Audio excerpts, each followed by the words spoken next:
walk on our yard. It's okay. Like actual hi.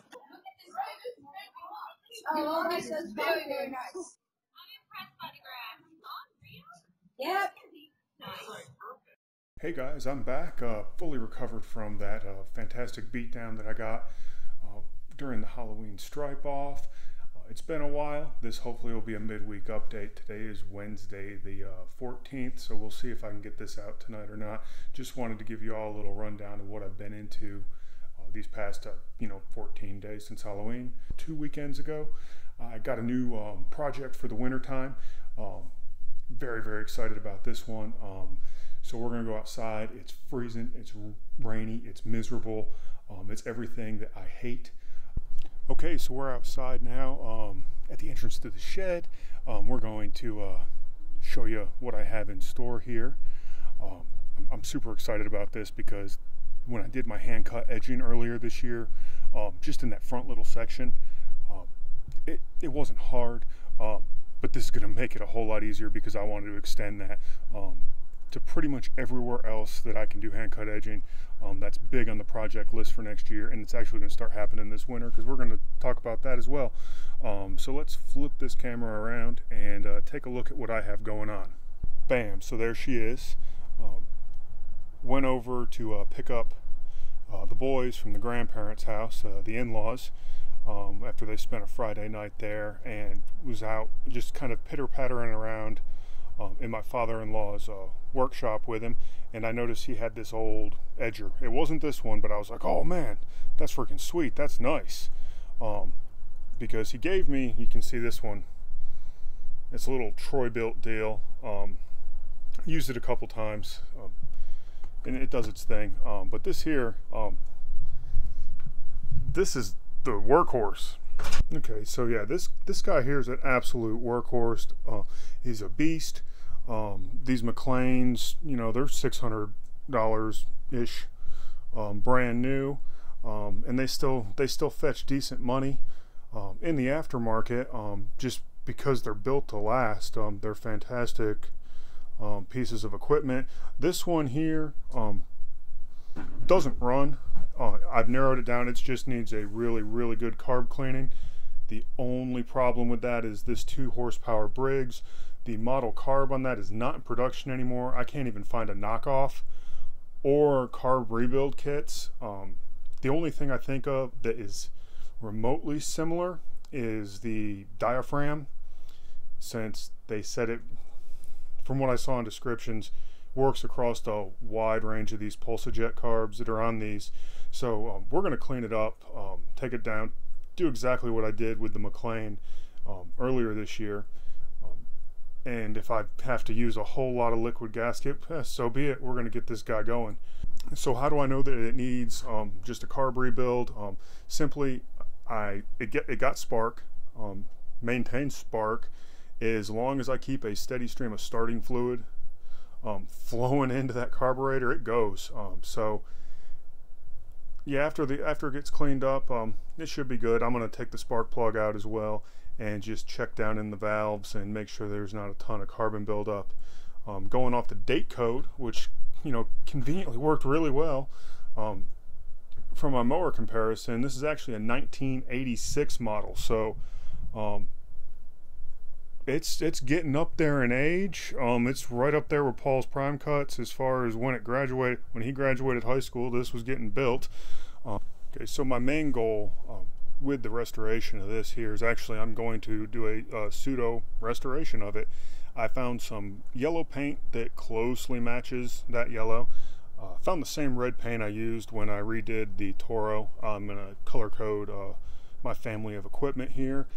We're gonna pull the motor off, pull the cables out. I do need to acquire a new throttle cable.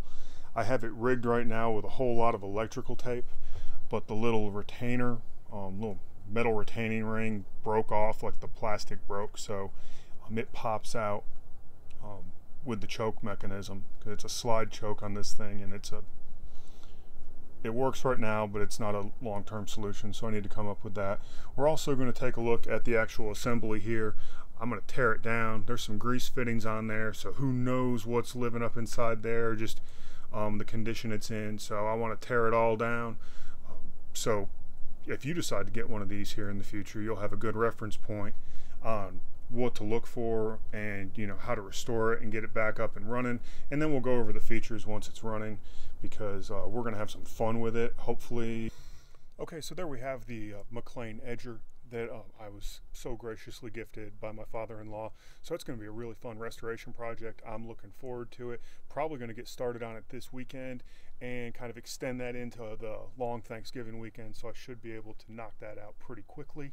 And we're going to need it, because what I'm going to be looking at doing right now is, even though I just redid my backyard this year, over the course of the season, I learned what worked, what didn't work with my initial plans.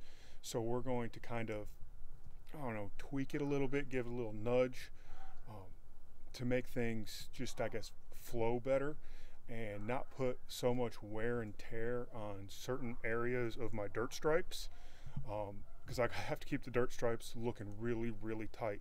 So now we're going to switch cameras again and give you a walkthrough of what I plan on doing. But this area here, you can see tire marks, and just, the turf's been abused. That's due to the fire pit. You can see the ring around it, where the mower's gone around during the mowing process. So I was outside, I think it was while I was crying in my loss to Ryan and trying to figure out how I can do things. I decided to move the fire pit. I cleared it with the warden. She gave me the go-ahead, and so this is where the McLane comes in. I'm going to be using that to redefine tons of edging here in the backyard. So what we're going to do is, in a future video, we're going to tear this guy down. I'm not looking forward to it, because I used about 5 or 6 tubes of landscape block grade liquid nail to hold this beast together. So it's going to be a whole lot of fun. Cleaned up, or we'll get the ground cleaned up, get all that debris out of there. There's a lot of screws from where I burned a playhouse, which was a whole lot of fun.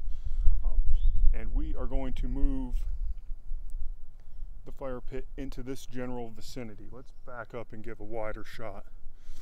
So I'm going to have to rework a whole lot of the landscaping, but the main goal is I am going to now have a straight line from the edge of that concrete going all the way down through here, then connecting into this edging, which I am going to extend by maybe 8 to 10 inches, just to allow the bulbs that I planted there, because they're going to spread very, very rapidly, and they kind of overtook, they just draped and they got in the way of my mowing, so I want to eliminate that. So we're going to extend all that out, and we're going to go up around the shed, and we're going to redo the edging around that. And so we're going to dig out.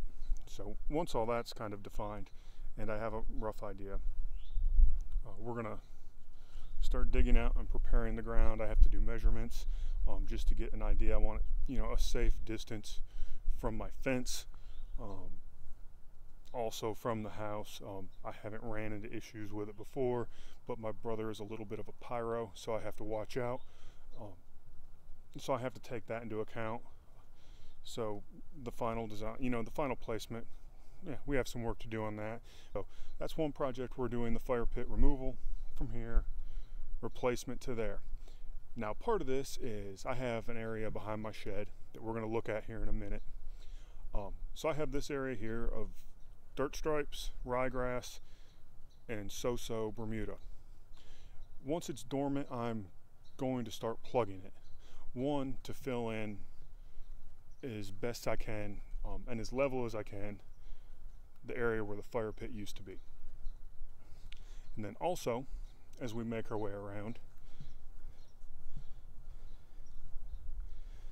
I have a lot to fill in through here.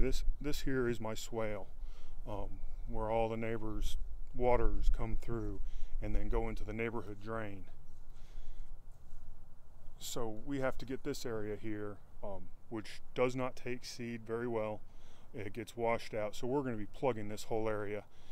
I had great success with plugs this year in my front yard for some dead winter kill areas, so we're going to incorporate that back here. This area gets a ton of afternoon sun, and it should be rocking. So that'll finally get all this taken care of. Okay, so there we have it. Looks like I'm going to have a really busy off season, which is good because that just means the warm cutting season will be here a whole lot sooner. So yeah, go check out the website to check out my table build. It was really cool. I took an old computer desk, bam, turned it into a sweet entertainment center with a spot for all my records. Also, subscribe, hit the bell. We have a lot of cool stuff coming up, and I would really appreciate it. Also, I do have some stickers available. There's a link down below to where you can get those. If you don't feel like doing that, drop me an email. We can work out some other ways to get you them. I don't have a whole lot available because they've been going out to a certain select crowd to kind of test things out with that. But if you want some, please let me know and I will get them out to you. And until next time, we will see you.